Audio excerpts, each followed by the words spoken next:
पृथ्वी का रूप है गाय और बेल धर्म रूप में है। तो इस पृथ्वी पर सुख शांति बनी रहे, इसलिए गाय और बेल का सुखी होना बहुत जरूरी है, यह परीक्षित जी महाराज मानते हैं। और यही सत्यता भी है। हमारे सनातन धर्म में संतों ने स्पष्ट आदेश दिया है कि अगर गाय और बेल सुखी हैं तो पूरा जीव जगत आनंद में रहेगा, और गाय और बेल पर अत्याचार होंगे तो ये संसार अब विनाश के कगार पर है, ऐसा मान लेना चाहिए। क्योंकि गाय प्राण है सनातन धर्म का। बिना गाय के, बिना बैल के हम सनातन धर्म की कल्पना नहीं कर सकते। क्यों?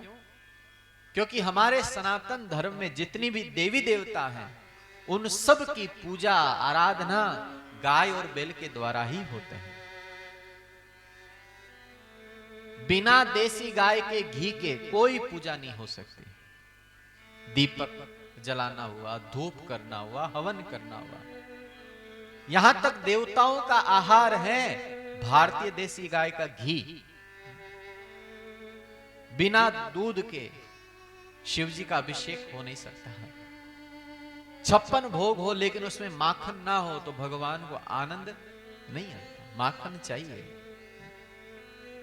हर प्रकार से पंचगव्य जो है उसमें गोबर गोमूत्र भी शामिल है। बिना उसके शुद्धि हो सकती नहीं। आपके घर में भी कभी हवन हुआ होगा, कभी यज्ञ में आपने भाग लिया होगा। कितना भी अच्छा आपका मार्बल का फर्श हो, कितना भी बढ़िया आपने पोछा मार दिया हो, लेकिन ब्राह्मण देवता यज्ञ वेदी बनाने से पहले उसे गोबर से नीपेंगे और फिर उस पर यज्ञ वेदी बनाएंगे।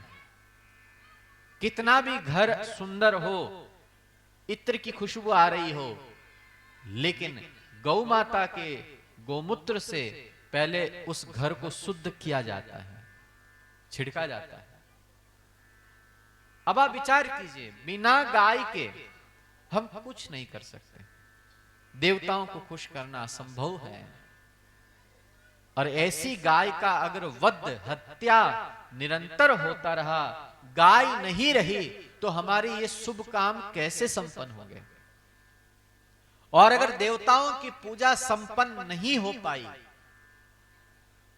तो असुरों की शक्ति बढ़ेगी। प्राचीन समय में जो आपने कथाएं सुनी होगी कि कहीं हवन होते थे, पाठ पूजा होती थी, तो असुर लोग आते थे, यज्ञ में वो हड्डियां डालते थे, यज्ञ को बिगाड़ देते थे। और जब यज्ञ बिगड़ जाते थे तो उससे देवताओं को शक्ति मिलना बंद हो जाती और असुरों की शक्ति बढ़ती थी। आज के समय में असुर आते नहीं। क्यों? क्योंकि यज्ञ को हम ही बिगाड़ रहे हैं, पूजा को हम भी बिगाड़ रहे हैं। विचार कीजिए, यज्ञ वैसे होते हैं नहीं, पहले जितने यज्ञ अब होते, और कहीं पर यज्ञ हुए भी तो उस यज्ञ में जो पहली चीज की आवश्यकता होती है, घी।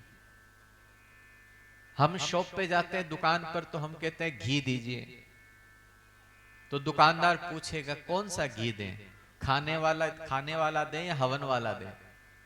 क्यों भैया, इसमें क्या अंतर है? बोले खाने वाला घी तो 1200 रुपए किलो और हवन वाला घी 300 रुपए किलो। अब आप विचार कीजिए कितना अंतर आ रहा है। अब ईमानदारी से अगर हम उस घी को जांचें जो हमने हवन के लिए लेकर आए हैं, ईमानदारी की बात है, बेचने वाला भी उसे खाएगा नहीं और हम भी उसे खाएंगे नहीं। बेचने वाला भी उसे खाएगा नहीं, हम भी उसे खाएंगे नहीं। क्यों? क्योंकि कहीं ना कहीं हम भी ये जानते हैं कि ये घी है ही नहीं। क्या है वो? तो तिरुपति बालाजी मंदिर में प्रसाद में यही सस्ता घी मिलाया जाता रहा था, और जब पोल खुली तब पता चला जानवरों की चर्बी इसमें मिली हुई थी। आई थी ना अभी कुछ समय पहले सूचना ऐसी कि बालाजी मंदिर के भोग प्रसाद में ऐसा सस्ता घी जो कि मांस आदि से चर्बी युक्त था, पता नहीं क्या क्या उसमें वो मिलाते थे, ऐसा घी भोग के रूप में काम में लिया जाता था। अब आप विचार कीजिए, जिस घी को हम भी खाना पसंद नहीं करते, उस घी को हम हवन में डाल रहे हैं। क्यों डाल रहे हैं? बोले कि देवताओं को हम भोग दे रहे हैं। हवन में जब घी डालते हैं उसका मतलब ये होता है कि हम प्रत्येक देवता का मंत्र बोलते हैं, वो देवता आते हैं और हम उनको घी की आहुति देते हैं। अब आप विचार कीजिए, क्या गणपति भगवान उस घी को पाने के लिए आएंगे? क्या जगदम्बा माता उस घी को पाने आएगी? क्या पितृदेव, ग्राम्य देव, कुल देव, क्या ये सब उस घी को पाएंगे? नहीं पाएंगे। उल्टा अपराध हो जाएगा।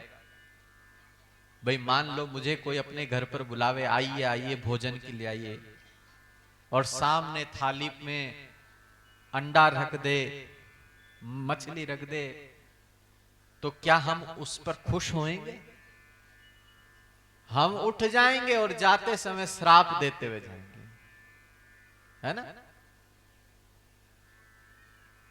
तो ये देवी देवता जो कि परम शुद्ध है, परम शुद्ध, ऐसे देवी देवताओं को हम यज्ञ के नाम पर न जाने क्या क्या चर्बी युक्त घी न जाने कितने समय से खिलाने का प्रयास करते हैं। और फिर हम कहते भी हैं, महाराज जी वास्तु हवन किया था, पितृ देवता की शांति के लिए हवन किया था, लेकिन कोई फर्क नहीं पड़ा। ये सब पाठ पूजा तो सब ढोंग है, पाखंड है, बेकार की चीजें हैं। अरे वो बेकार की चीजें नहीं है, तुमने यज्ञ किया ही नहीं। तुमने यज्ञ के नाम पर पता नहीं क्या क्या किया, कहां यज्ञ किया। भैया ऐसे कितने उदाहरण हम दे सकते हैं कि हमसे कितनी बड़ी भूल हो रही है। और ये सब भूलें हो रही हैं कि जाने अनजाने में हमसे गौ माता का अपराध हो रहा है।